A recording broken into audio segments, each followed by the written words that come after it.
सर्वांना नमस्कार. येणारं नवीन वर्ष आपल्या सर्वांसाठी कशा पद्धतीनं असेल याची उत्सुकता आपणा सर्वांना लागलेली असेलच. येत्या 2025 मध्ये आपल्या सर्व राशींसाठी आपलं ग्रहमान कसं असणार आहे याबाबतचा सविस्तर व्हिडिओ आपण इथून पुढे सुरू करत आहोत.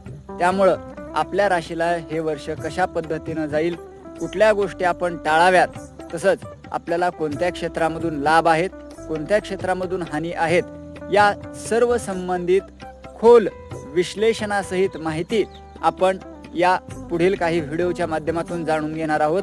त्यापूर्वी आपण जर या चॅनलवरती नवीन असाल आणि चॅनल सबस्क्राईब केलं नसेल तर अवश्य आपण चॅनल सबस्क्राईब करावं, जेणेकरून आपल्याला सर्वात आधी आपल्या राशीचं भविष्य येणाऱ्या नवीन वर्षामध्ये आपली रास काय सांगते हे आपण जाणून घेऊ शकता. त्यामुळं कृपया सर्वांनी